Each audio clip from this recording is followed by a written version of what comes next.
Esports continues to grow as a global phenomenon year by year, and with it we see new competitors rise from regions previously unknown.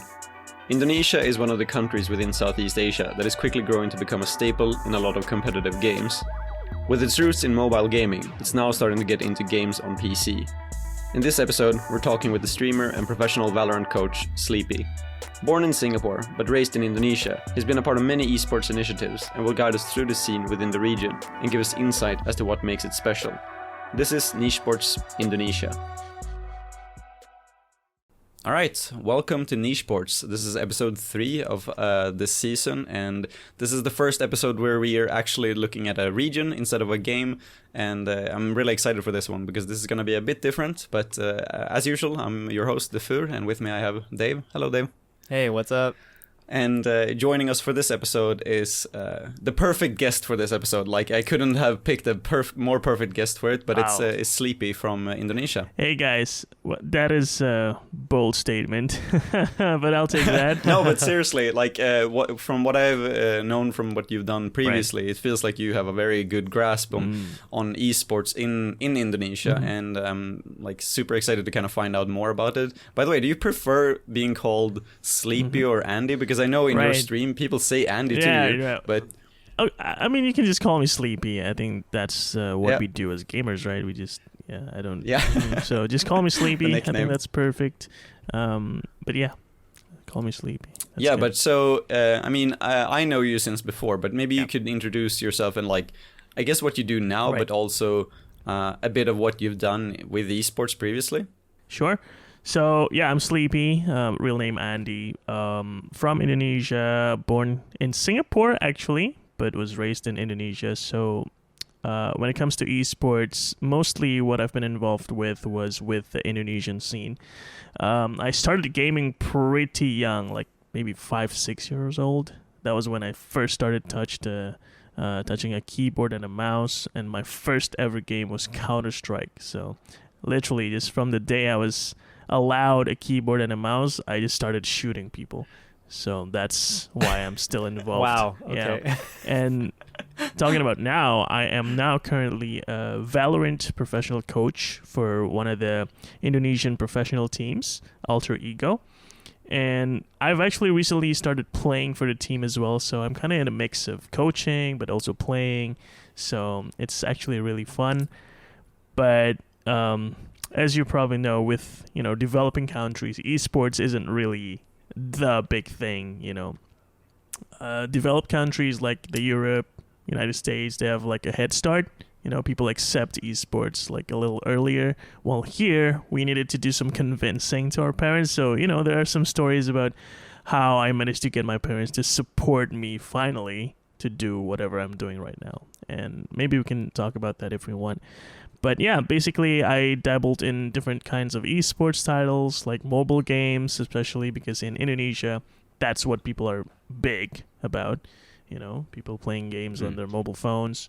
But they also have some, people playing PC, and that's what I'm leaning towards too. That's why I'm playing Valorant and coaching for Valorant. But yeah, here and there, esports. Yeah, but first of all, congratulations on your position right now for the coaching position in the team. I know people can't see this in the audio version of this cast, but I mean, you're at the team house now currently, right? That is correct, yes.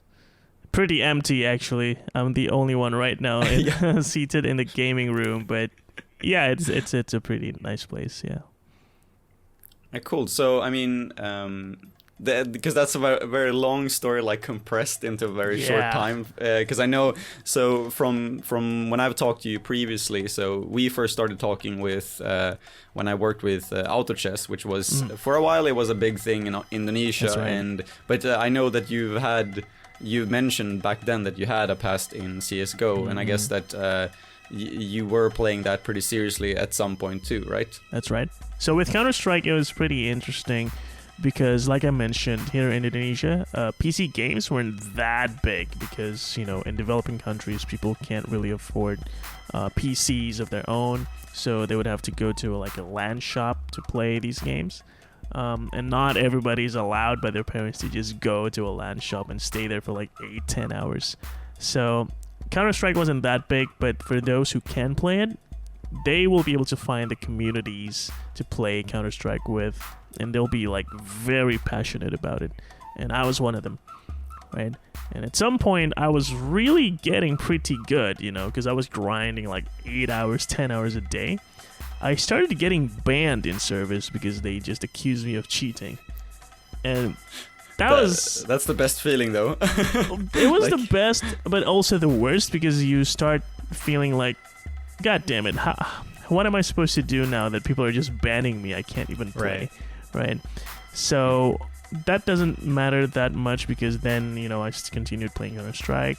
I moved to Singapore to pursue my studies, and still played in the local competitive scene. But the most interesting part was when I was offered a position in a professional team when I was in Singapore. And this is where parents play a part, because I just started my studies. I got an offer to play for a team. In my head, it didn't even cross my mind to ask my parents for permission for that, because I know straight away the answer is going to be no. So early on, my dream of playing professionally as a Counter-Strike player was just, it's gone.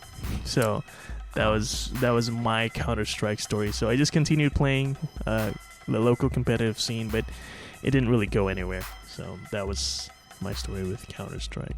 But so, because I know that, Counter-Strike being the almost a national sport in Sweden these days, but how did the community look for Counter-Strike back then for Indonesia, or in Southeast Asia, I guess, because you were in Singapore, but were there a lot of teams back then that you could feel like, obviously you wanted to play professionally, that's, the dream when you play games these, but did you feel that okay, this is about to explode, like the scene is about to go big, or was there a small scene that kind of also made you hesitate when that happened?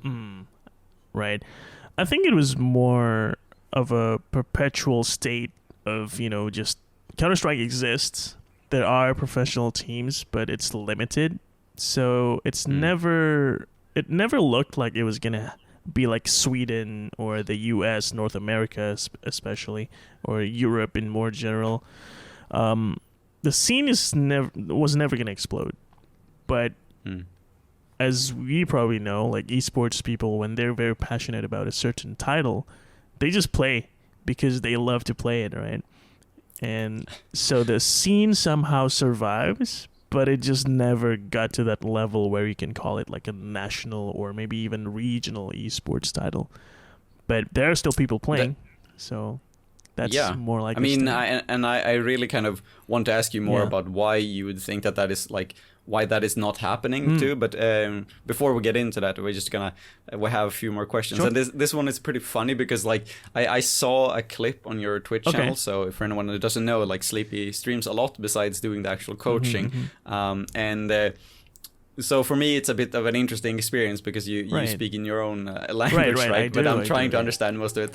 Yeah, and one of the clips, I know that you're explaining how you learned English, but I can't understand it because so I think someone in your chat asked like, how did you learn English? Because your English is really good, and I mean even for me, because I know that I have like an accent in my Swedishness, but I'm impressed by your English too. So how did that came to be? Right. So it all came back around, right? It all started with gaming, Speaking my local language, I'm Indonesian.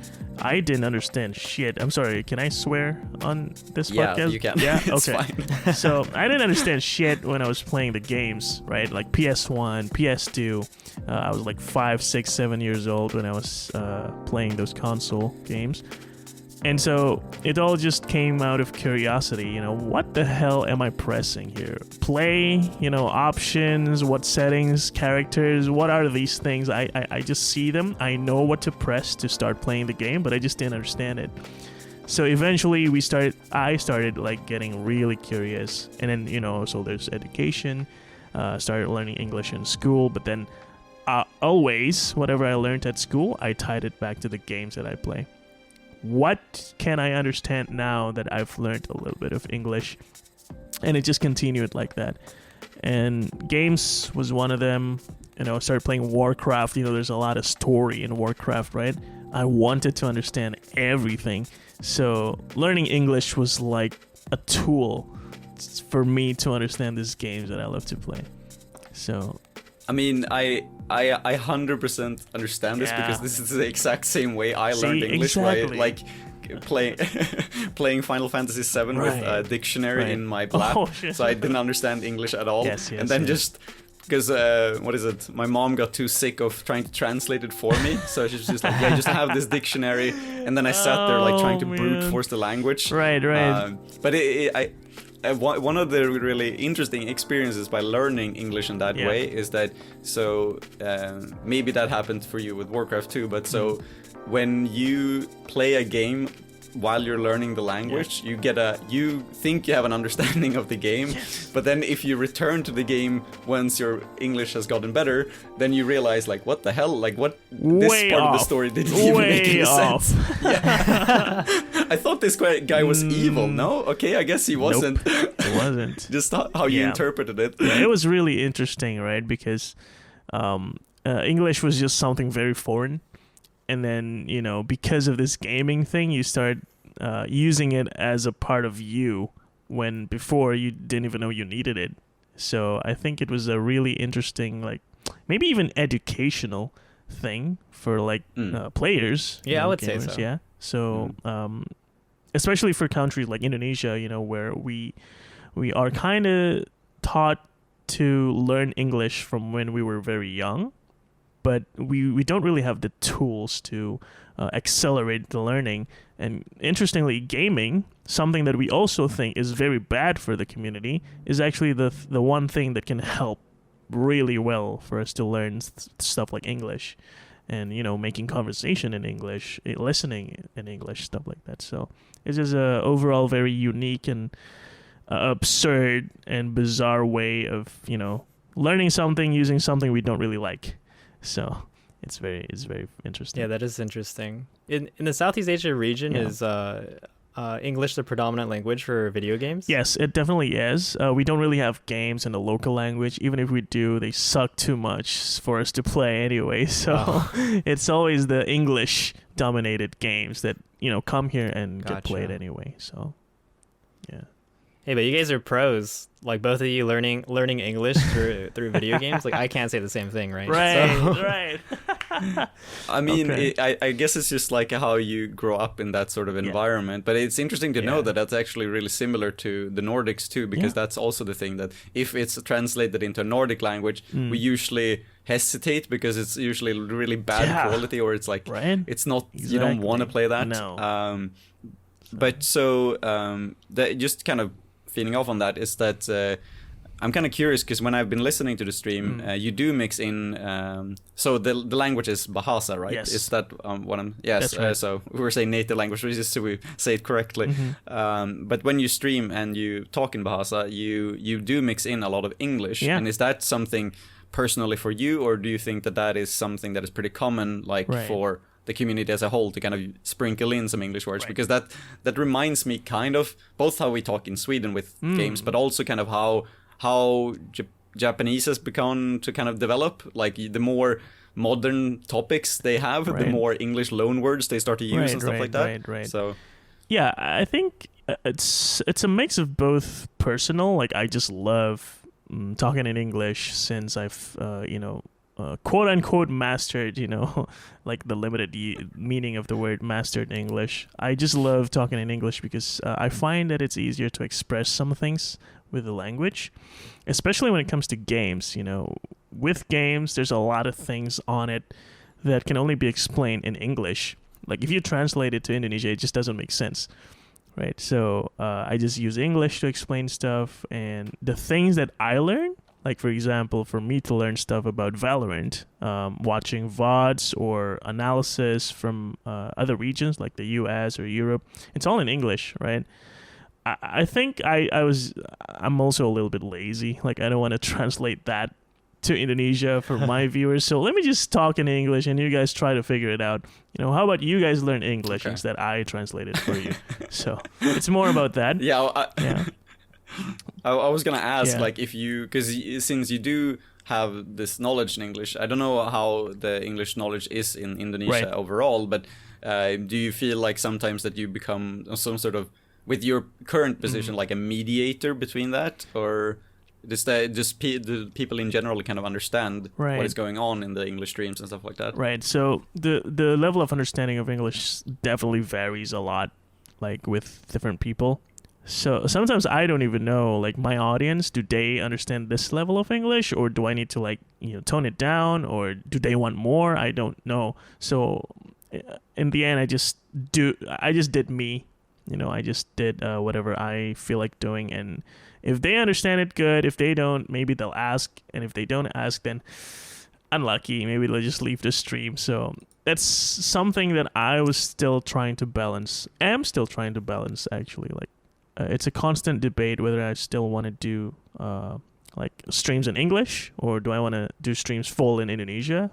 Because then the audience that I am trying to reach will be different as well, right? But yeah, back to the point, the Indonesians, I'm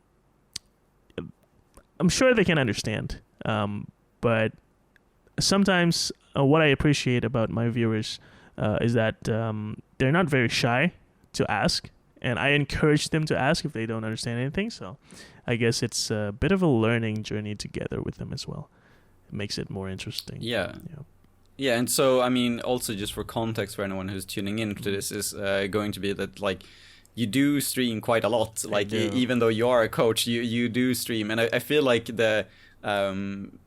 especially like during these times when you've been inside, for me, it's been like the perfect timing, because when I wake up, your stream is always live because of the time zone differential. Right, that's right. But it's really interesting to see how your stream has kind of developed this community around it. Yeah. And even though, as I previously mentioned, like, I don't understand everything that is being said, I can tell that people are very, very active in chat, and it does seem to feel like a thing that I've seen because I've been starting to look into other Indonesian streams now because of your stream, and the chat is always like incredibly active.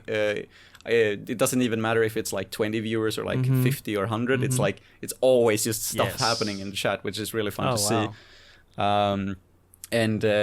But we're gonna get into more of that later. Sure. But I kind of also just wanted to, before we get into more of the region talk, is just asking, because I was curious to hear that. Right. So you went from Counter-Strike to like mobile games and auto chess, which is maybe people don't even know this game anymore because it kind of fell off so fast. But it was the new upcoming trend before. Like, you had the MOBAs, then you had the battle royales, and then you had the auto battlers, and then auto chess was the original one, and then they tried to make their own thing. And so how did you get into auto chess? Because I know that you did some casting in it, you had your own community. Like, how did that come to be? Right.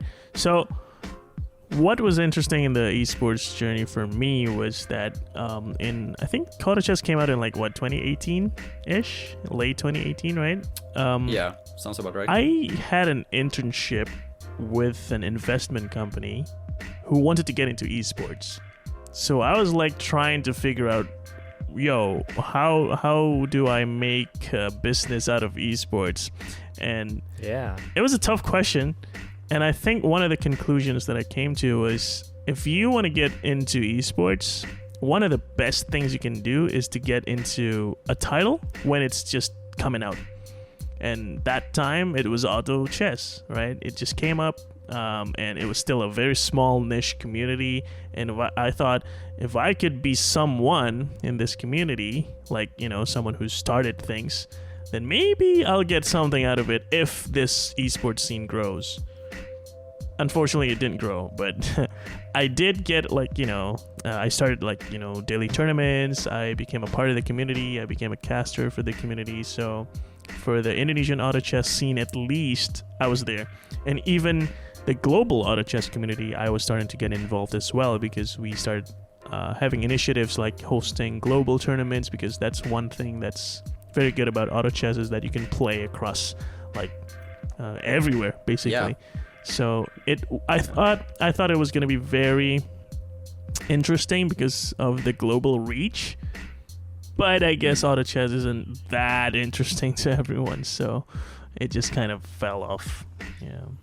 But then I guess would you see that now, like that experience, as almost like practice? Because now when Valorant came out, you obviously had the experience for CS:GO, and then when it came out, did you have the same mindset of like, if you get in early, then you can become someone in this game? Yeah, was that exactly? Actually, exactly. Because then it's two things, right? First, I was playing Counter-Strike like passionately, like almost manically. So I was into FPSs way before, and it's always something that's in my head. You know, I always want to play FPS genre, and especially something that's very similar to Counter-Strike, which Valorant is. And then, as you mentioned, I got the experience of getting into an esports scene early with auto chess. So it was kind of both combined, getting into an esports early and something that I really want to play. So it was something almost very natural for me, because what happened was when Valorant came out, 2nd of June 2020? Yeah, 2nd of June 2020, I immediately started streaming it every single day. So Nice. that's what it came to when you said, you know, the experience kind of helped me. So yes, very much so. Yeah, I mean, I remember those streams, because in the beginning, like when as soon as ranked came out, it was almost like you were speed running how to get to the highest rank. Yeah. I think your stream titles back then were something like 3rd or 4th account up in Radiant, or but that was like I think it was like 3 months after. Dude, it was hard to grind the ranks at first. Yeah. I was sucking bad, because I thought I was gonna be pretty good, like, you know, having experience in Counter-Strike and stuff. But then getting into Valorant, it was actually a very different experience, and this is what people sometimes still dismiss. Like, no, Valorant is not like Counter-Strike, guys. It's actually pretty different. And after only playing it for like 2-3 months, I got the understanding that, this is not how you play this game. I cannot apply what I learned in Counter-Strike here, or at least not all of it. So yes, I finally did that. Got like 5 Radiant accounts back then. Right now Radiant accounts are a little harder to get, and I got a little busier, so I don't even have a Radiant account right now. So and no judgment from us. I mean, I think my account right now is in gold, so like you're not gonna get any judgment. I'm still in Wood League. Okay. So but so and I guess like all of that streaming for Valorant and building a community there, I guess that what was how you got into the team now then, or because I mean a lot of the times I saw you streaming or restreaming tournaments, and it felt like the entire kind of Indonesian community was like uniting behind your stream, because there was like no official Bahasa stream or anything like that, and then they're like, hey, let's just tune into Sleepy instead. It's that, you know, that's actually one of the things that people might want to look at if they want to get into an esports scene in their local language. Rewatch tournaments and then cast it or comment on it in your local language, and most of the time people would want to watch, because like you said, there's just no official stream for those, right? And honestly, that is what got me to where I am. I love to just watch and nerd out on games and just analyze, what's going on here, what's good, what's bad. And I guess people like watching those, and because of that, my stream got a little hike in viewership as well from watching all those tournaments and commenting on it live. And that's also part of the story on why Alter Ego, the team that I coach now, would even consider approaching me for this coaching position, because all I did on stream was just nerd out. This is good because of this, and I guess they thought, oh, this guy's pretty smart. Maybe just call him in and make him a coach or something, and that's what exactly happened. So I think it was a very interesting experience. Yeah. But so if we take a look more at kind of the region itself, because I think there's a lot of kind of questions that kind of came up from what you mentioned previously, but back in CS:GO days, you felt that it was slow. It's slow start. It's like growing but not there. Now when Valorant came out, it's like I guess one of the bigger esports that have kind of they've done this kind of global approach where they've focused on different regions, and Indonesia and Southeast Asia has been one of them. Do you feel like it's a different world now, or is it kind of similar to the CS:GO days Right. where it's like struggling, and if there are struggles, like what do you think those are more specifically? Right. Valorant is kind of explosive, not gonna lie. And I think there's this one big major factor on why Valorant did much better than how CSGO did back then. CSGO wasn't free, right? You had to pay like what, $15, I think. I'm not sure. I think it was yeah, something when it like first 15. came out. Yeah, when it first came out, it was like $15, and I think this is what differentiates developing countries from developed countries. Sweden, Swedish, North Americans, they don't mind paying $15 to play a game if they know that they can, get some fun out of it, even if it's just for like 10 hours. Here in Indonesia, Right.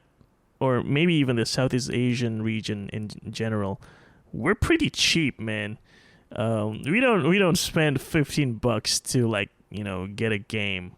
And Yeah, especially not $15 right? So, no, $15 can get you food for like a week here, right? Yeah, exactly. And That's insane. it's just a demographics difference, and I think that is one major factor on why Counter-Strike didn't pick up like what Valorant did, and Valorant is free, so literally everybody who has a laptop, a PC, and those who are willing enough to just go to LAN shops and play, they can all play Valorant. So I think it's a question of accessibility. Valorant is just way more accessible to the community here in Indonesia and Southeast Asia. So people just get their hands on this game. And the interesting thing for Indonesia, at least what I saw, the professional players in the Valorant Indonesia scene came from all the different FPS games, like Fortnite, PUBG, Overwatch, Counter-Strike, of course, it's the most natural transition, Counter-Strike to Valorant. So somehow, like the whole Indonesian FPS scene is converging into Valorant, and that's why Valorant is pretty huge right now. I can say that it's one of the biggest scenes in terms of a title since the Indonesian esports scene started growing. So it's really Wow. interesting. Yeah. But so, one thing I kind of wanted to bring up though, because I mean, obviously we're talking about Valorant because Yes. that's the game that you're playing. Exactly. And of course, that game in itself is not a niche esports because it's No. one of the more That's true. bigger one, but That's that's true. not the focus Yeah, here. But yeah, Sure. but from my experience with Southeast Asia, like working with esports previously now, is that the audience is predominantly playing on mobile, Yes. and so it's this weird kind of thing now. Previously in the world of esports, people haven't really regarded, at least in the Sweden and Yeah, North yeah. America, haven't regarded mobile games as like esports, Right. quote unquote. It's just like this separate fun thing, and people can play it if they want to. But now more and more, like, games are becoming more, like people are competing in them. We have Yes. organizations now investing in that. Yes. So from an Indonesian perspective, do people see, like, respect mobile as an esports, Right. and then PC is coming in now as like the secondary thing, or is it the same? Right. To put it in perspective, let me just say this: the mobile esports scene is what brought esports to Indonesia. It is what brought esports to the mainstream in Indonesia. So when you ask if Indonesia respects mobile games as esports titles, I think it's the other way around from Europe and North America. Mobile esports is the thing, and PC esports is like this thing that just happens on the side. Strange. This is where we are struggling to survive in. While mobile esports is like played in stadiums. They book like 5-star hotels in Singapore to play out their playoffs, and we in the meantime all have to play online for now because we just don't get the support they do. So what are those, like? I'm curious of both, Right. of like what's the big first mobile esport Okay. in Indonesia, but also what is the can you mention a few of Sure. them so we can just get a reference? Sure. So the biggest esports title, mobile esports title here in Indonesia is Mobile Legends. So it's a MOBA 5v5. It's almost like a ripoff of League of Legends, which they do come out of their own, right? Like the Wild Rift version, which is the mobile LOL. But they didn't get the head start. So Mobile Legends picked up like really fast in the past like 4 or 5 years, and now it's the biggest thing ever. And this is where all these billionaires, well, billions as in Indonesian rupiah, billions, not dollars, but billionaires came out of this game. Yeah, still, it's huge. But some other games, basically any PC title that you can think of, like PUBG. There's PUBG Mobile, right? And it's also pretty big here. And then there's other Call of Duty Mobile. Call of Duty Mobile is like also pretty too. big, yes, but it's not as big as PUBG Mobile. PUBG Mobile is like the biggest mobile shooting game. Well, actually, not true. Mobile shooter. There's one title here which you might not know of. It's called Free Fire. So Free Fire. Wait, that's what is that an equivalent of? I forgot. I'm not too sure actually what the equivalent is. Garena I've Free heard of Fire. this game. Yes, Garena's Free Fire. It's pretty much the cross between PUBG and Fortnite. Like you True. have okay. Yes. you have some mechanics, like you can build like barriers and like I think you can glide That's as true. well, but That's true. it looks like PUBG. Yes. Wow. Yes. So And yeah, that's the biggest mobile shooter actually, not PUBG Mobile. And the main reason behind that is actually again, it's about accessibility. It's free, and it's very light on the phone. Like it doesn't take up a lot of specs. Like you don't need like 8 gigs of RAM to play this game. No, you can play it on 1 gig, which is like the standard spec of mobile phones in Indonesia. And just to touch on that point. The reason why mobile esports is so big in Indonesia is because of that accessibility thing. Everybody has a mobile phone. Not everybody has a PC, right? Whereas gamers outside, like Europe, America, even in Singapore, almost all of them have PCs. That's why they play PC games more. But here, not everybody have PCs, but everybody has a mobile phone, like 1 gig of RAM mobile phones, and they can play Free Fire, right? And kids who are trying to play Free Fire can just ask for their from their moms and dads, Dad, can I buy this like $50 phone so I can play Free Fire? It exists and it can actually run Free Fire. So that's insane. That is insane, right? Yeah. And that's why mobile esports is such a big thing, because it's what's kicking off this evolution of esports in Indonesia. Like everybody have access to it, and they can just play from anywhere, and it happens. But so one thing that because this is really interesting, because I don't.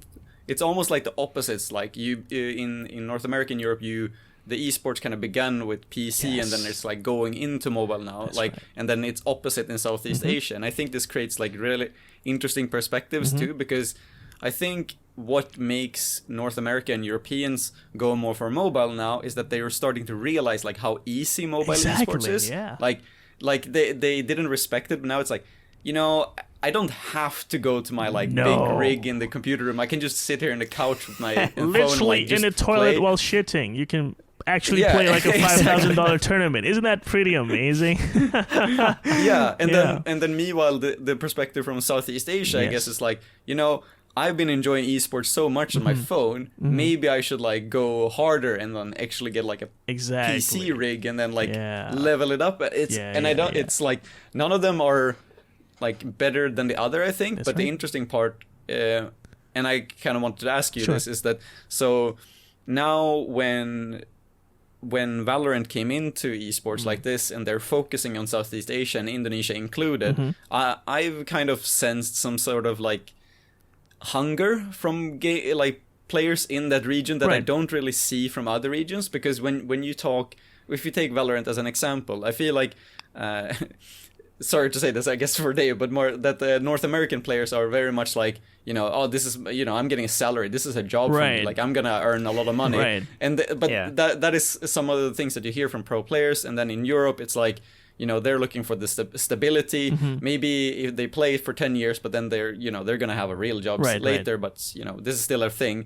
But I feel like whenever I've looked at the Southeast Asian community, it's like they're giving their entire life. Yeah. I don't care, like I'm gonna play the games. Like I can feel that energy from right. how they're getting into it, and it almost feels like now with Valorant, this is a big chance to kind of have those like goals and dreams kind of come true. Is that fair? Like a fair assessment, I guess.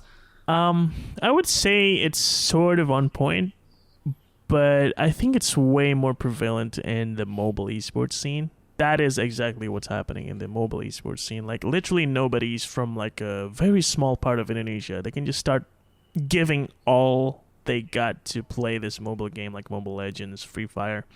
And then they can start pursuing their dream if they are good enough and they get picked up by someone, from an organization. And that actually is what's happening right now. Every single like year, there's going to be new players previously unknown. And now they're just superstars earning like thousands of dollars a month. Where, in Indonesia, thousands of dollars a month is like, you're rich, man. So I think that is on point. Like the hunger is here. Not so much for Valorant or the PC games, but that's because, it's something that is just reverse from what we have outside, right? Mobile scene is big, and this is where people chase their dreams. And PC games are still more, reserved for quote-unquote privileged people. They can buy a PC in Indonesia. That is already something that is, telling you that, okay, this guy is pretty well off. They can buy a PC. And so it's more of a privilege and less of a dream to chase. But for mobile esports, definitely true. So, yeah. Okay.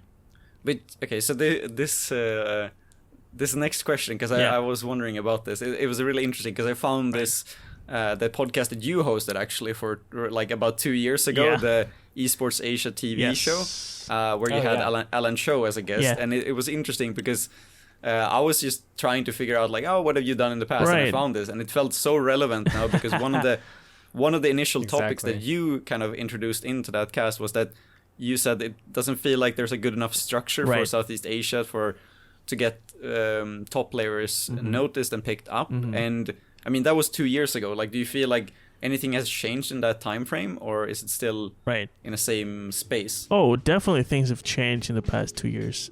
But again, we're focusing on the mobile esports, right? Because it's growing so rapidly.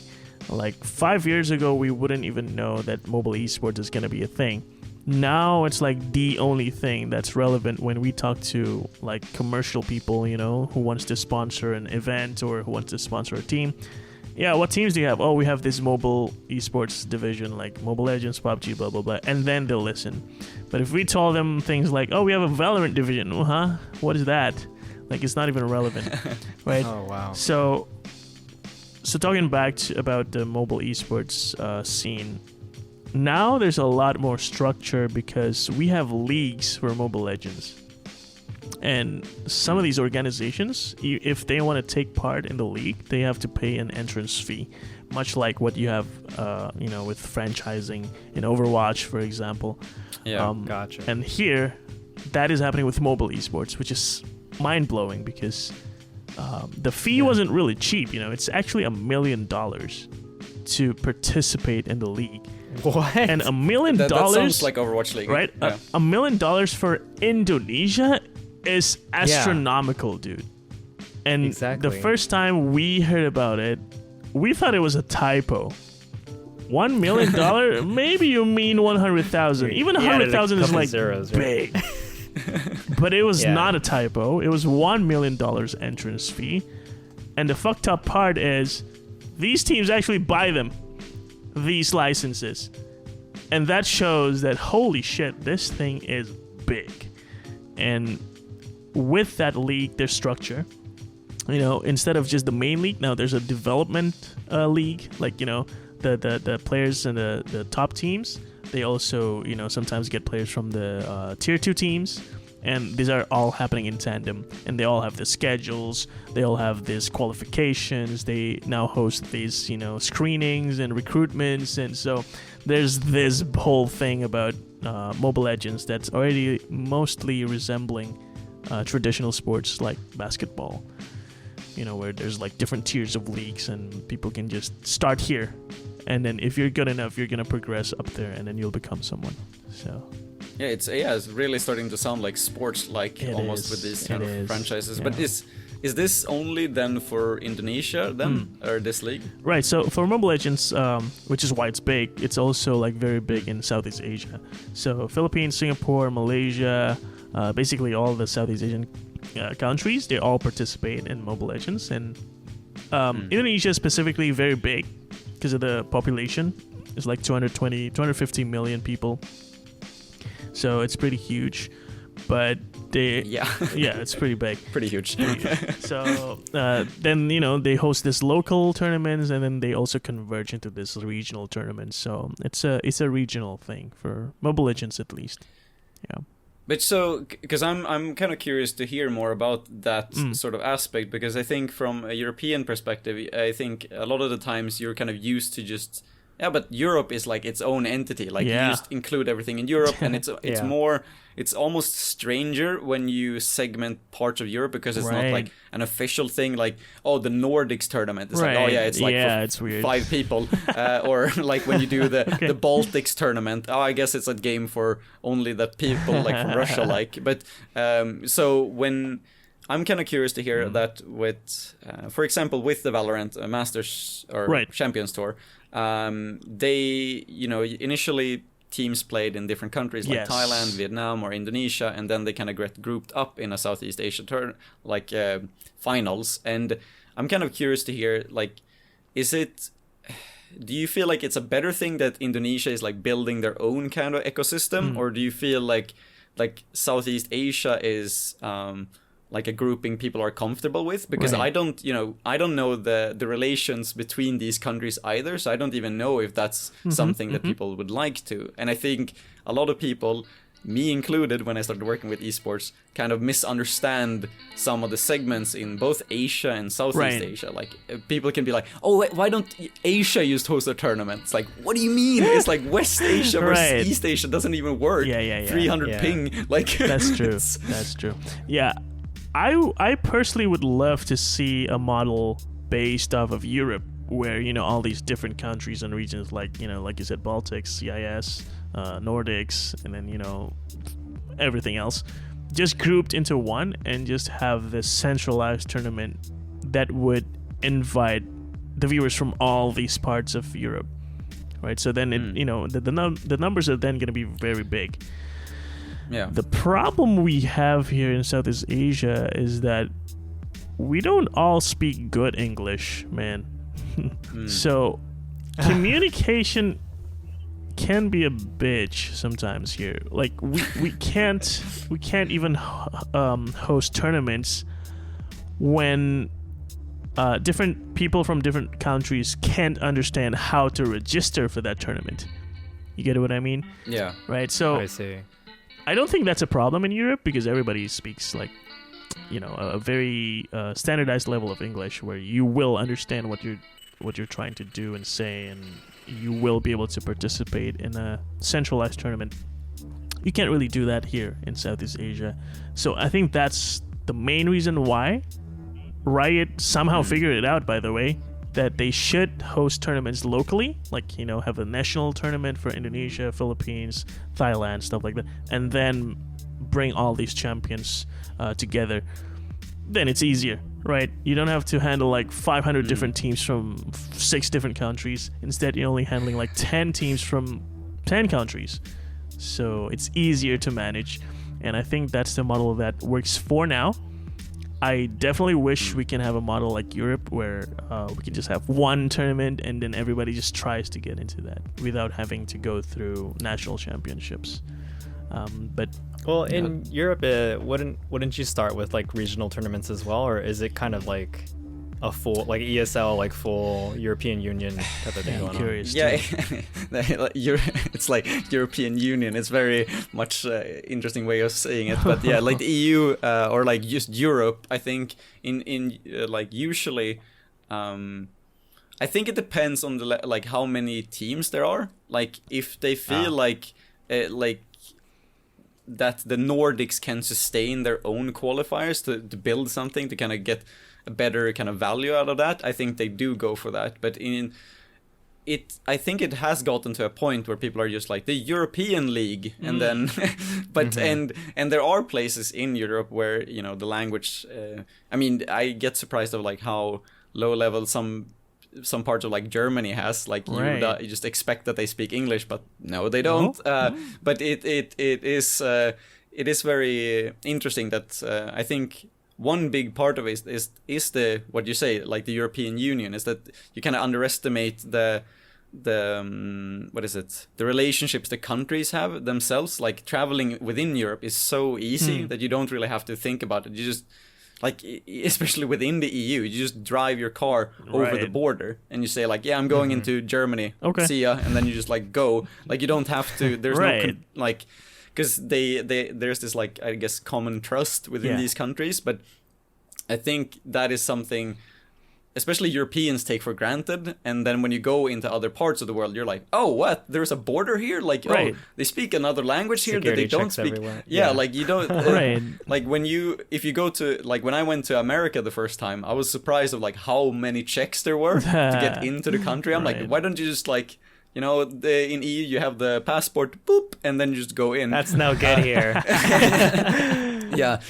So I think, but that's interesting to hear, and like I understand that there must be a challenge to kind of localize both the tournaments, but also how to kind of, I guess, grow esports in that way. What do you think, for you, Sleepy, like what do you think could help alleviate that? Is it just that people respect localization more, or do you think that it's more of a thing where, okay, when the English level gets better, like, because that's also like a kind of, just to say, like a privileged thing to say, like we expect people to speak English. It's kind of weird. Yeah, and on top of that, do you think that's like the solution, or one of the possible solutions, is that like raising the level of English proficiency would actually, be a thing that people should shoot for? Definitely. Yes. I would say it's more like I think it's just a generation thing. This generation might not have the English level sufficient for us to have that kind of centralized esports thing for the whole region. But it's a developing country. The more it develops, the more, the level of education is going to go up, and the more English people are going to speak in the region, and the more accessible things are going to get, right? People can just tune into any stream and they'll be able to understand it because it's in English. So it's definitely one of the dreams that I personally have, to see the Southeast Asian region just unite and have this one stream instead of all these 7, 8, 10,000 different streams, with their own languages. And I think that would definitely help the esports scene in general, not just for Southeast Asia, but also globally. Because imagine if, for, let's say, again, sorry, I keep mentioning Valorant. That's what I do. I'm sorry, guys. But let's say when it comes to Valorant, right? I would think that it's going to be better if, instead of having like the Indonesian Champions Tour, Philippines Champions Tour, Malaysian, Singapore Champions Tour, why don't we just group it as Southeast Asia and also let the whole world watch it? But because we require these local streams, because the audiences are very segregated, these audiences from outside of Southeast Asia, they're not even interested to look at it because they can't understand shit either. So if we can have one stream in English and everybody in Southeast Asia can understand that stream, and everybody from outside Southeast Asia can understand that stream as well, then it's more relatable. It's more accessible to the global audience. So I would definitely love to see that. Yeah, I understand your point, because it's one of those things that feeds into another. Because like when this has happened with the Korean part of the Champions Tour for Valorant. So they have a Korean stream and an English stream, and that is mostly because Korea has gotten this kind of respected value of being like the esports capital of the world, right? And so, but the weird thing is that Valorant isn't actually that big in South Korea right now. It's very much like the top teams there. like maybe 2 Yeah. or 3 sponsored teams, and but they still have this. They have an English stream, and because they have our favorite casters, Tastosis, Right. and others casting that, like the Europe and North America, like they know who those are, and they tune in big for international those. following. That's right. Yeah, and so I see. that kind of creates a different type of value for that scene. Yes. Like a Yeah, lot of for people sure. are super invested in the South Definitely, Korean yeah. Valorant scene, Yeah. even though it's actually like it's really tiny. Sure, is. they have a really high skill cap because South Korea goes hard when it comes to They playing oh games. shit, but- man. we know that. So it's kind of funny to me that Right. like if you compare it, like I guess population wise and like size wise, if Southeast Asia had an English stream with like Tastosis, then it's like, do you understand how many more teams are actually in Southeast Asia than in just South Exactly. Korea? And it's and I think I can understand what you go with that point, because I mean I would like to know more about that that community, but it's hard for me. I've been looking at the South Korean one and the Japanese one because I'm fortunate enough to kind of understand a bit of it, but the Southeast Asian one is like, it's hard for me to tune into a Thai stream. Like, how many it's just languages will you gibberish have to me. learn to understand each of the countries? It's impossible, man. Or at least it's gonna take like a long ass time. So I don't think it's worth trying even. So I get what you mean. Another thing to add on that is maybe aside from the education level or the English proficiency level we need to up, here in Southeast Asia, we need to also up our game. There's a reason.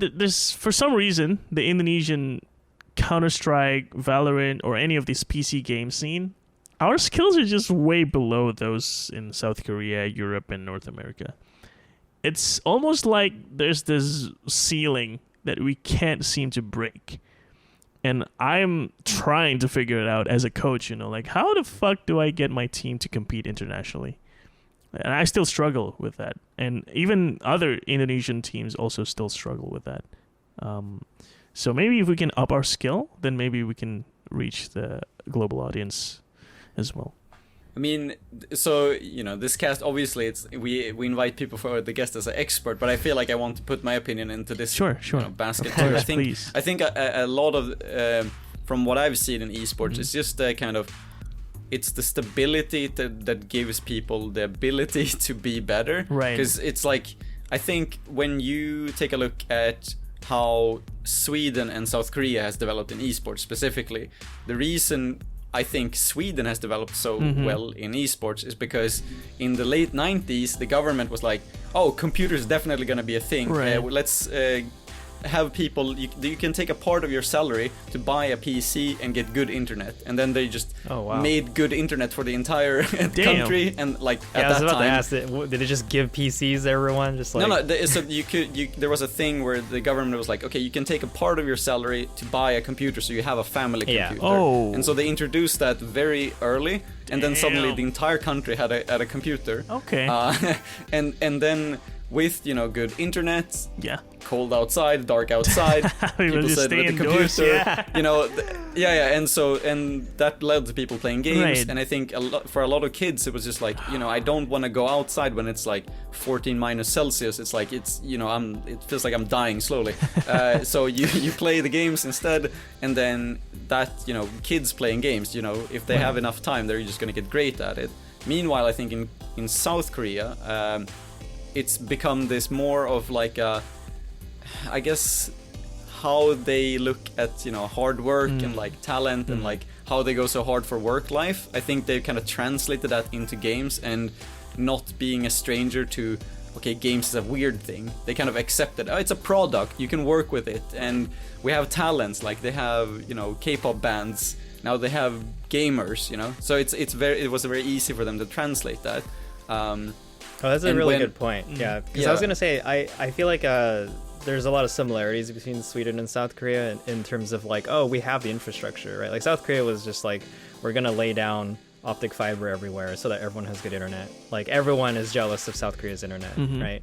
I mean, they don't have a lot of landmass to take care of, so that's cool. But yeah, one good point that I just remembered is that I think originally PCs were not like super ubiquitous in South Korean homes.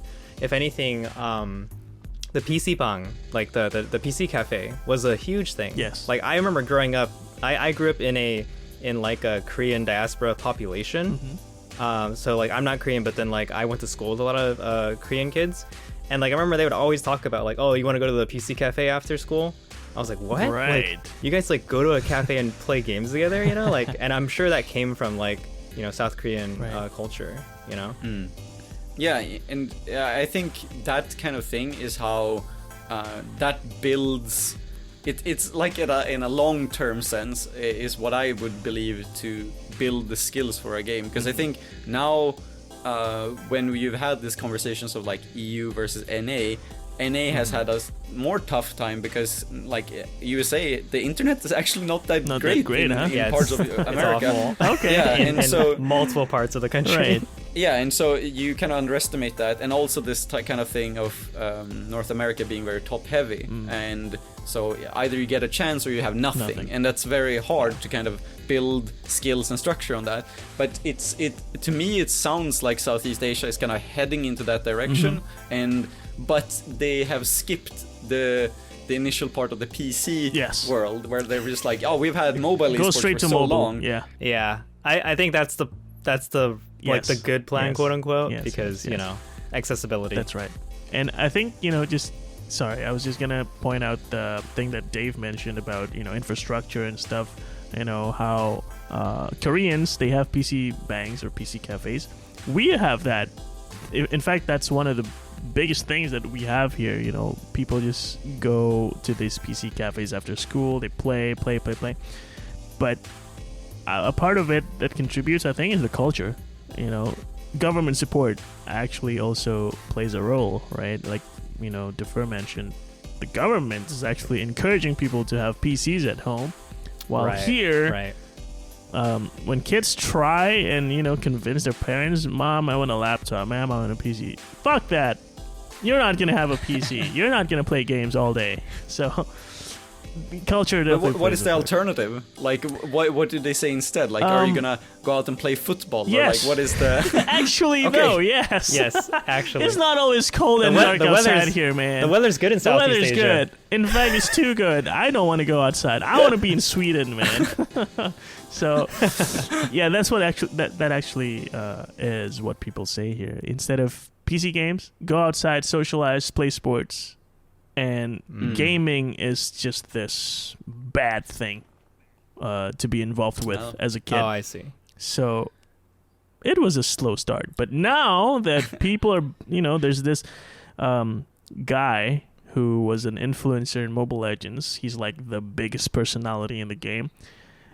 When he bought a Ferrari, every parent was like trying to convince their kids, yo, you go play games. You go play games. I know, right? Get good. Once they see the money. Yes. So I'm not trying to like shit talk Indonesians. Like, oh, they're very materialistic. You know, they see the results and then they support it. But I think that's also realistic. You know, parents. It is. Yeah. And I think that's what happened in the United States and NA and EU as well, right? Like, I mean, I think there's more leeway in the EU in terms of like, oh, like, you know, I like the stereotype Americans have is like, oh, you guys have like socialized everything, right? So you guys are like well off. Yeah. So you can go play games if you want to for fun. Yeah. In the States, you got to work hard, right? Yeah. But like, when people start making millions of dollars playing video games, it's like, oh, that is a possibility, right? Like that's something to shoot for. And then we glorify everything to an extreme. So, you know, now that we have like franchise teams and stuff, it's like, definitely. Hell yeah, I want my kid to get into the league, you know? Exactly. I guess it's what is it, like, become a lawyer, doctor, and it's like, or a gamer now. And it's like, right. Imagine if that became a choice. I think it is now, isn't it? It is now, right? Like, it can be a choice now. I guess it's becoming like that, but I think that's very true too. And I guess that is something more North America can relate to when it comes to like how Asian culture works, or parts of Asia when it comes to like results based stuff. okay, this is actually giving me something. I think Sweden is very much on the off end, and it's not the stereotype. It's like I'm 38. I'm gonna go back to university for a couple of years. It's, I don't know, try it out, and then parents are like, yeah, okay, sure, why incredible. not? Yeah, incredible. Dude, imagine having that here. Like, oh my god, you're 38 and you're just now getting into university. You're a failure, man. You shouldn't be allowed a chance to go to university. So it's just that difference is so big that I think people just can't appreciate it yet, if they're not there living it for themselves. So I think it's great that we can actually share this perspective. It's actually very eye-opening. I guess to summarize it, it feels like it's the infrastructure plus the culture. Yes. And depending on if they match, then you have this kind of like, it can explode and become something big really fast. Absolutely. But unless you find that match, it's very hard. And I think so far it's been the mobile one. So what?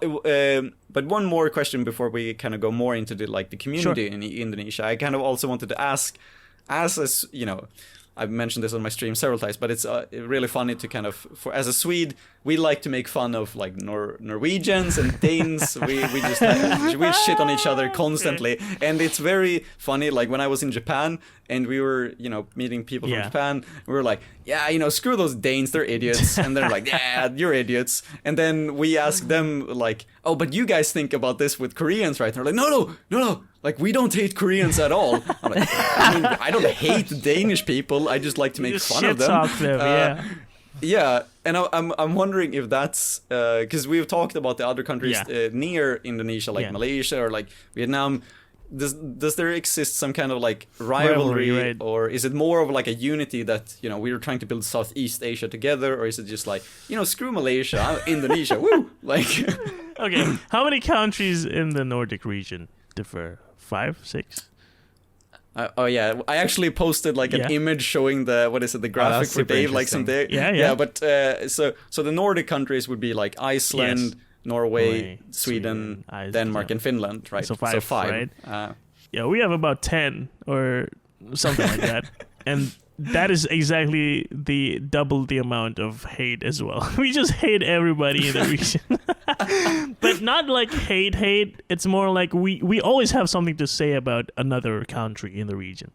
Like we have a thing for Singaporeans, we have a thing for Malaysians, we have a thing for Vietnamese, Thailand, Philippines. Like each of these countries, we know how to shit talk them. So when you ask me if we have that, we have double what you have. So yeah, that's great. But isn't it also that because I think when people outside of the Nordic countries in Europe, they kind of see us, and I mean it's kind of true. Like the cultures are very similar within these countries, and ethnicity and like what history we have, the kings and all that jazz. But I feel like in Southeast Asia, even just in Indonesia, it's very diverse. Oh yeah, Singapore, like all of them. Yes. So it's. I mean, it must be even, you say double with the countries, but just within the country, it seems like yeah. Well, actually, it's like doubled as well. Might not be true because in Indonesia, I don't think we see the differences at all. To be honest, as long as you can play good, okay, you're good. That's cool. Yeah, but within with countries, there's a thing going on. Let me just show you an example. Singaporeans, I'm sorry if I offend any Singaporeans listening to this, but in Valorant at least, Singaporeans are very stuck up. They comment on literally everything. Be it winning or losing a round, they always have something to say. Like, you should have done this, you should have done that. And anytime we get into a Valorant game, like a matchmaking game, a ranked game, and we see a 12th ping, we immediately say things like, "Ah, shit, we have a 12th ping, guys," which is a Singaporean ping. Because, the servers are in Singapore, the pings are the lowest for Singaporeans. It's a 12th ping thing. Gotcha. Oh my god, there's a 12th ping. I'm going to mute this guy immediately. Something like that. That, and there's something like that for each country. There's a thing for Indians, there's a thing for Filipinos, there's a thing for everybody. We're fair, we share our thoughts with every country. I think obviously I think every region and every nation is going to have their own kind of I guess stereotypes, shit talk, that type of stuff, right? Yep. I guess the difficulty comes from like when does it stop at like banter, and when does it when do you how do you prevent it from getting into like political and cultural like animosity, right? Yeah. Because it sounds like in the Nordic nations, like you guys are just like super cool with saying that about each other, but like overall, it's not like, hey, we gotta go to war with those guys whenever we have the chance, right? Yeah. But there are other parts of the world where like that seems like a real possibility. It actually and that's is why, true. Like, there are people that are a lot more sensitive to stuff like that, right? Yeah, I'm not sure how it is actually in Southeast Asia. We seem to be cool about it, like. Or maybe they just don't know what we're saying to them because we have like all these different languages, right? So far they just haven't found out yet that we've been shit talking them. So we're safe. So no war is gonna happen yet. And just as a random example, I used to play Heroes of Newerth, and for some reason we'd get a lot of like Russian and Brazilian players on the NA servers. Oh, wow. And so if they were Russian, they would just be like Russ, and then they use the parentheses mark, and then they repeat it over and over and over again. And then like Brazilians would just come in and be like BR BR BR BR BR. And it's like, I don't think they're gonna know anything we're saying this entire time. So that plays a part. That's why that's what's keeping us safe from any war for now. Different languages. But that's also preventing you from making Southeast Asia esports. Exactly. So now we have a dilemma, right? Do we want esports to grow, or do we want a war? But it makes me curious. Also, like you brought up Singapore and like what the stereotypical like Singaporean would be for the Indonesians. Yeah. But like what is the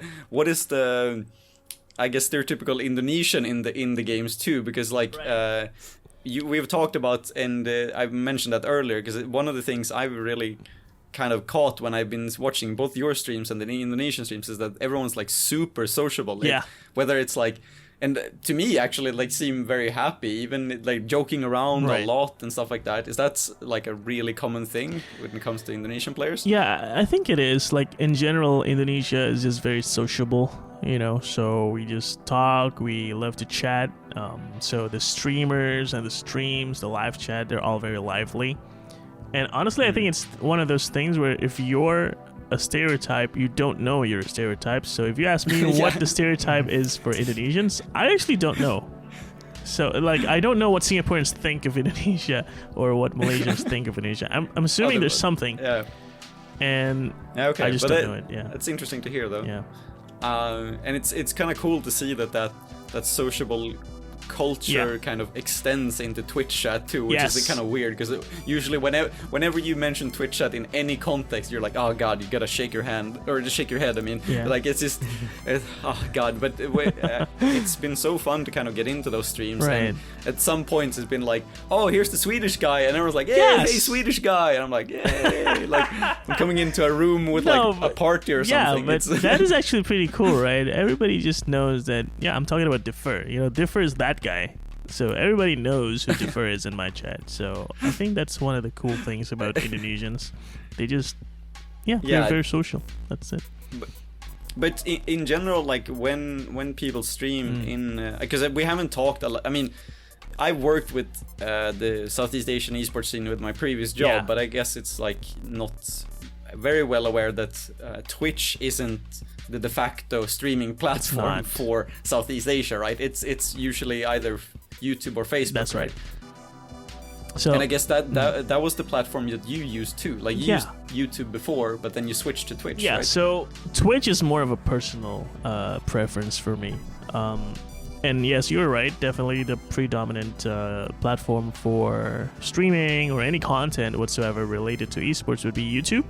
And Facebook sometimes. There's also these local streaming services, like there's this thing called Nemo TV. I'm sure you've... Oh, wait, have you heard of it? Nemo?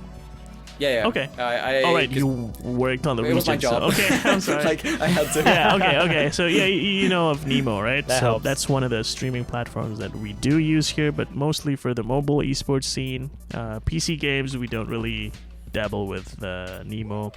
So, YouTube. I did stream on YouTube because, I'm in Indonesia. The dominant platform is YouTube. I should be streaming on YouTube. But the one thing I find, and this is probably gonna sound weird, but as social the Indonesians are, I think there's a limit for me personally. Like, there's just a different demographic on YouTube and on Twitch.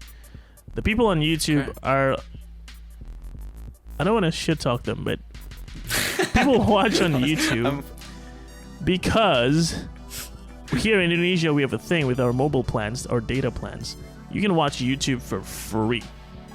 Like, you can just stream YouTube for free without any... I had no idea. Yeah, so that's why a lot of the audiences are on YouTube, because, hey, it's free. You can just, open any YouTube channel, stream, or videos, and you can just watch it without any cost.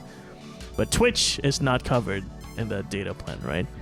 So, in a way, those who watch Twitch are those who are a little more privileged because, they have Wi-Fi. Or they can pay for, the data to watch on Twitch. And this might sound bad, but I prefer Twitch because of that. And it's not really because, people donate more or, these people are richer, so I should be hanging out with these rich people instead of those peasants on YouTube. No, it's a culture thing. The way people socialize and talk in live chat on YouTube and Twitch are very radically different. Could you give like an example of like the discourse of like how people talk in YouTube versus Twitch? So on YouTube, people are less aware that they need to have manners when they talk in chat. So YouTube chat is more toxic, and they talk about stuff that's irrelevant to the stream. Like, there's this thing about Indonesians: we love to ask other people what your religion is. It's just a thing. Oh no. So in chat on YouTube, like, I would be playing a Valorant game and there'll be like one random guy coming in chat, "Halo bang," which is like, hey bro, in Indonesian. And second line, "What's your religion?" And I'm like, just right off the bat. And I'm like, dude, what is this? I'm playing Valorant and you are like asking me what my religion is. Like, I can't with this shit. Yeah, I've never heard that question on Twitch. Right? Exactly. So I moved to Twitch. Sometimes there are people who still ask that because, hey, Indonesians being Indonesians, right? But it's a little easier for me to punish those people. Say, quote unquote punish by timing them out. Hey, we don't talk about that shit here. And the others who are in chat support me. While on YouTube, they might be like, "Yo, why are you banning this guy? He's just asking you about your religion, dude." So yeah, is moderation more difficult on YouTube? Yes. Oh, definitely yes. Because sheer number, man. The number of people who needs to be moderated on YouTube, there's multiples more than what you need to do on Twitch. So I prefer Twitch. You get more viewers, but you gotta exactly more crap. Yeah, right? Exactly. More viewers, but less healthy. Or less viewers, but oh my god, everybody's so fun. You talk and you connect, on a spiritual level. I prefer Twitch for that.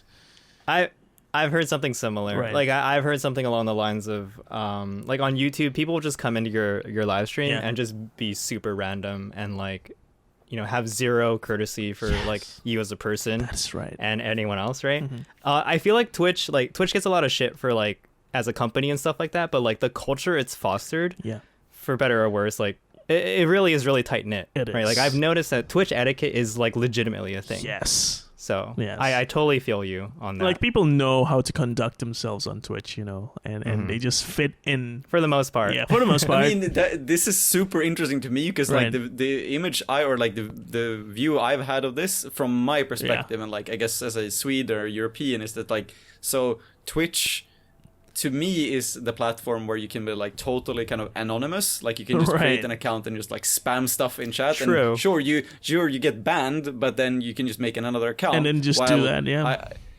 And while I've seen kind of more like medium to smaller streamers that have been on YouTube that maybe average around like 30 to 80 viewers, that they have this, at least an English speaking audience, that they have a more like tightly knit community there where they're like more kind of, it feels more safe, and it feels more weird, at least in the English way, to be like just spam like racist stuff in chat, which I've seen so many times on Twitch, like even using, you know, emotes to be like doing things like that. So it's really interesting for me to hear because I had no idea that the internet plan included YouTube, because that is actually like in Sweden we typically they have done that with Spotify. Okay. So that in some plans they've included, so Spotify is free, right? So you don't have to use internet to listen to music, and that makes everyone use Spotify. Yeah. And which I actually. I think it was a weird thing, because I don't know if it actually was legal in like within Europe, that they're like favoring some companies in that kind of way. Oh, right.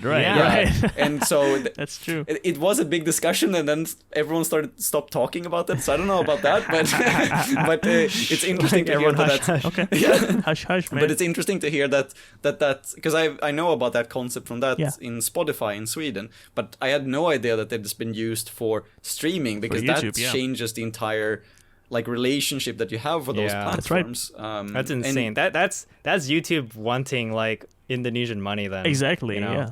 Like YouTube won basically because they're part of the bundles with the mobile plans.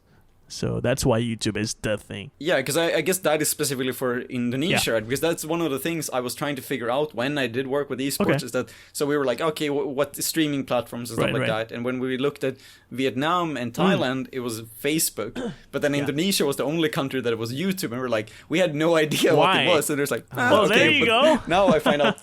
Yay! But that's really cool to hear. So we're gonna kind of round things off here with the community stuff, but I wanted to ask one more question, because it's interesting to hear more of. You were talking about the perception of esports from, you know, the perspective of the parents and stuff like that, and like in general, like you should be outside and do sports. One of the things that kind of has helped change that in Sweden or North America, I think, is these kind of icons or stars that became like almost like a presented person, that, oh, look at this person, they actually are successful and play games. And for one of the big ones in Sweden has been Heaton, which was like the original Counter-Strike player, who is like funnily like muscle like like a really like Chad these days too, which is almost like helps with that image. Like he was like the scrawny gamer, and then when he became successful, he was like, I'm gonna get jacked up. He's just like, he's very presentable in that way, and it adds help to the kind of feeling that, like, you know, he's successful, he's a businessman now, but he was a gamer, and he's written these books, and there's money. And I feel like similar things have happened in America when you know, Bugha, when he won the Fortnite tournament, he was like presented in all of these like late night shows, and it's like, oh, he's just an ordinary kid, but he's also a millionaire. You can also be a millionaire if you game. And exactly. And so there's been these people that have become like the stars and icons of esports, and I'm kind of wondering, like, has there ever been that kind of case in Indonesia, where you were talking about this Mobile Legends guy? Yes. Is that one of them, or? Exactly, the guy, the Ferrari guy. So what is his name? So what is his thing? His name, he is known as Jess, Jess, No Limit. Just one word, Jess No Limit. So he's a professional Mobile Legends player for one of the top teams in Indonesia, but then he transitioned into content creation, so he's more like a personality now. And exactly the story I told, like, he bought a Ferrari. He posted that picture on Instagram. It went viral. Everybody knows. Everybody's uncles, everybody's dads, moms, aunties, they all know about this guy. And somehow in Indonesia, from that moment on, we just switched perspectives. You know, esports is a thing now. And what's even cooler than that is him buying a Ferrari is a thing. You know, people knowing that, okay, you can buy a Ferrari now as a gamer, that's cool. But I think one thing that made it even cooler was that the national broadcast channels for TV, they started airing esports games, like Mobile Legends games. And I think that was the turning point for esports in Indonesia. And from then, I had no doubt that, yes, I want to be involved in esports in Indonesia. Whereas before, I still had my doubts, because, hey, Esports Indonesia, it's not here yet. It's not here yet. But from that point, like, oh yeah, Esports is here. And now it's still pretty early. So, like I said, the concept of being early into something, yeah, I want to be here. So, that was cool. But so, with that switch, did it also happen that esports has been featured otherwise in like mainstream media too? Because I think that's also a big component of this, just besides the actual like person. Sometimes, these days in commercials in Sweden, it's like almost every commercial that is like hardware related or something is like, oh, this professional gamer at his house, because it's like, yeah, that's the original, like that's the image you have of teenagers these days in Sweden. But I know that it's not the usual way of portraying like a youth in other countries. So has that happened too, like where they've, I don't know, made a commercial or like featured him in some sort of show or something? I think so, yeah. I do believe that they did have commercials for shampoo featuring one of the top players from Mobile Legends, which honestly it doesn't make sense, to be honest, but hey, it's the image, right? Why not? If they see this guy's, that's the thing, right? They see this guy's face like on a billboard, they know who that guy is. And I think that's what matters to these commercial companies, right? They want a figure, they want a face that people recognize. And of course, depending on the target audience, the younger audiences, they all know who Just No Limit is. They all know who this guy called Lemon is. So yeah. But yeah, cool. So let's head into the last section of the part of this, which is the summary and basically looking at things we might have missed, maybe things you want to bring up yourself. And so we've asked this question twice previously about the games, and I've found them. So far, they've been pretty funny, but it's this is a bit different now because we're asking about like a region specifically. But are there any misconceptions of the community, like the esports community in Indonesia, that you think should be straightened out, or something that people are kind of misunderstanding from an outside perspective? To have a misconception about something, you have to be aware of that something. I think Indonesia is just not present in people's minds outside of Indonesia, or at least Southeast Asia. So I don't think there's any misconceptions, simply because they don't know we exist. So man. Yeah. I don't know if that's like a feels bad man or if that's like a I think it's a feels bad man. I want to be noticed too. I want to have misconceptions about my country. But yeah, I can't think of any. That's a really fair point. Yeah. Because if you ask like an average American, like, have you heard of Indonesia? It's probably either no or like, I've been to Bali or something like that, right? They don't even know Bali is Indonesia sometimes, right? Yeah. Oh, is it near Bali? Yeah, is it near Bali? I didn't realize Indonesia is the third most populous. Yeah, it is. Nation in Asia, right? Yes. So that's crazy. Like, you guys are gonna be huge soon. Yeah, I mean, I don't know. I hope. Like, I don't know when, but I hope. I mean, we've heard soon since like 20 years ago. So I really hope soon is actually soon. So yeah, so it's we'll see. Okay, well, the answer did not disappoint. I'm gonna continue asking this question every episode, I think. But that's good. No, it's a good question. It is a good question. Yeah, exactly. Yeah. But so this one, I hopefully is a bit more positive then. Okay, but, sure. So what in your opinion makes the Indonesian esports community like special from the others? Because I feel like every esports community, when it comes to regions, they have their own thing, whether that is a buff guy doing commercials in Sweden, or a scrawny kid in America, or what have you, the sociable people in Indonesia. So what in your opinion is what makes Indonesian esports special? Right. I think right now it's become like a acceptable thing, even encouraged, for young people to dabble in esports. We start having extracurricular activities catered for esports in schools. We started having like leagues and tournaments that's catered for people in college in Indonesia. So it's like entering the education system in a way. So it's becoming a part of the culture, and I think that's something special, because then esports is not just another side thing for Indonesians. It is something that is legit. Like I'm not sure if you're aware, but esports is featured in the Asian Games. It's featured in this thing called the Southeast Asian Games. Basically like a mini Olympics.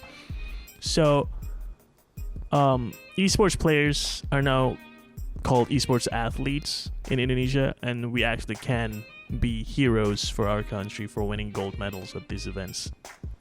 So I think that's something special about esports in Indonesia and Southeast Asia more generally. Something else about Indonesians, I think they're very passionate about supporting their country, sometimes even too passionate. They become very toxic against these other countries that we're competing against. But I love that. I don't mind a bit of passion.